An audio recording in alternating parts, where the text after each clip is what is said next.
Hey guys, it is Shell the Spiritual Warrior, and we are back. This week we are still talking about me versus me. In particular today, we are discussing believing our thoughts. Not every thought we have is true. Not every thought we have is false. But a lot of times, even whether the thought was true or false, we typically believe it. We believe the false ones just like we believe the true ones. And not every thought that comes across our minds do we have to actually believe or subscribe to.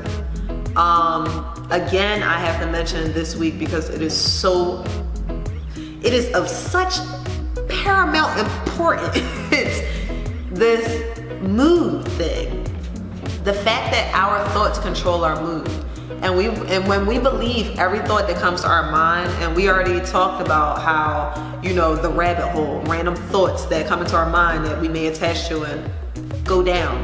When our thoughts control our mood, we're liable to feel anything, because thoughts can be so unpredictable at times. Not even at times, thoughts can be so unpredictable, which is why you hear a lot of people talking about meditating. Meditating is just learning how to let thoughts pass through your mind, which is why so many people subscribe to it and speak about it as such importance. A lot of times people think that meditation is just to sit and be quiet and then you just feel more peaceful.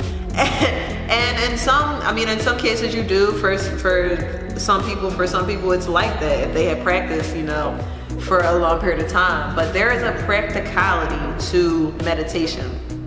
And the practicality to meditation is learning to let thoughts go. Because thoughts a lot of times are what's kicking our ass. We don't realize it because we typically don't even realize it until the feeling is already occurring. We just know that we're pissed off. We know that we're upset. But our feeling derived from that thought. And sometimes, a lot of times, that thought isn't even true. Or our perspective of what is happening in that thought just needs to be shifted. And it's really not that large of a deal. But when we have these emotional attachments to our thoughts, it immediately controls our mood. As soon as we think something and it's not something that we like, you're pissed off, you're anxious, you're worried. I know it's happened to me. That's how a lot of things have been. I think it's like that for a lot of people. A lot of people, get locked into these thoughts, which impact their mood for the good or the bad. And that's what they function off of. If you say something to them kind, then they feel kind and they reciprocate that. And if you say something to them not so kind, or something happens and it's not in their favor, they act accordingly as well. They follow that, and the thought makes them manifest into reality bad things, or things that they don't really want to see manifest. But that's how our thoughts and feelings and actions go. We already talked about just because you thought it doesn't make it true. Our thoughts are very random. We think about very random things. I think about very random things. Some of them could come to fruition. Some of them probably shouldn't come to fruition. Some of them are silly. Some of them are exciting. Some of them are scary. I'm a human being just like you're a human being. So our thoughts are the entire range of who we are as humans, who we are, what we've seen, what we've experienced.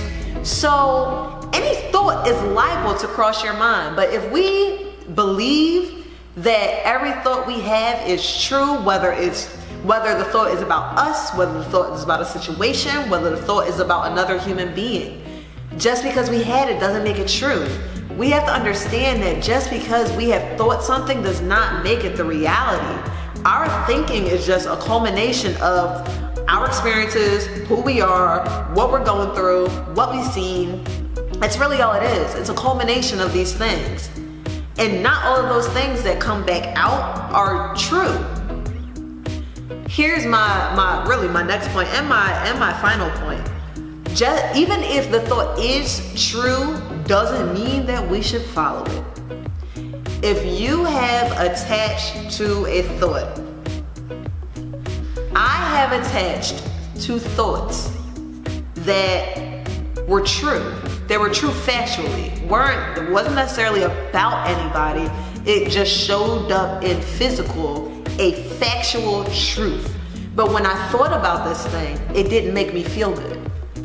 It made me anxious, worried, doubtful, all of those things, all of those emotions of just resistance, not avoidance, not really wanting to deal with it. But I had this thought in my head. I knew the thought was real. I'm like, okay, I'm just facing reality, but the thought just made me feel like shit. And I kind of just went in a circle. I knew the reality, I was staring it in the face, but I was paralyzed by the feeling. I did that for a really long time. I was so paralyzed by the feeling that even though I perceived it as a real problem, it was a real problem, I couldn't fix it because the feeling of it paralyzed me. I couldn't detach from it long enough to come up with a solution to fix it. I was just stuck there. And I see that a lot. That's common. A lot of times that happens. But we can move past that if we want to. If we want to move past that, we can. And the way to move past that is, I'll say, mind anchors. I talked about mind anchors. I don't know if it was last week or the week before, but I talked about mind anchors, replacement beliefs, and having a replacement belief to counter whatever the heck your thought is.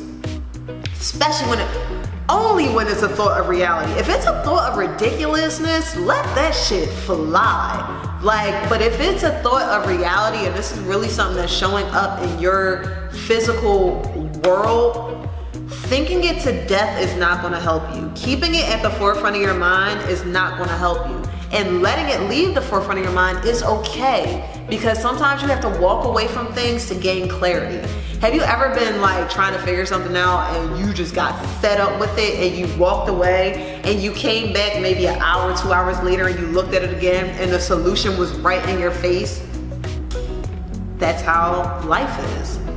That's how it is in thought and non-physical things too. Sometimes it takes for you to step away, to feel a different way, to have a different thought in order to get to your solution. Like I said, everything that we do is a collaborative effort with the universe. Everything. Whether we know it, subscribe to it, believe it or not, it is a collaboration. And when we step away from things, it allows us to be collaborated with. When we are so in a sense of control and stuck in a thought, this is how it has to be, or this needs to be solved, or this is really important. All of that, this needs to, all of that, it doesn't do anything. That is not the energy you want to solve your problem. I talked about that last time. When you have that energy and you're putting poor energy into the world, you're not coming back with a solution. You're just coming back with more stress, or more likely you're liable to further mess something up because you're putting a poor energy out. You're inevitably going to get a poor energy back. That's just how things go. I said in the last video, if you can't figure it out, go the hell to sleep. When you wake up, it may look different. If it doesn't look different, go to sleep again. Just clear yourself out. Holding on to negative feelings while trying to solve problems, especially when the feeling is attached to that, it doesn't do anything for us at all. It doesn't. So, I think that's it. I think that's what I got for you guys today. Let me check. Yeah, that's what I got. So, continue to strive, continue to grow. I hope that you guys are learning something, learning to observe your mind. Continue to do so. It is of so much benefit. It's of extreme benefit to just watch what the heck we're thinking. And yeah, keep growing, keep loving yourself and others. Love is the answer. Get out your way in 2019. We can do this thing. Oh yeah, don't forget to smile.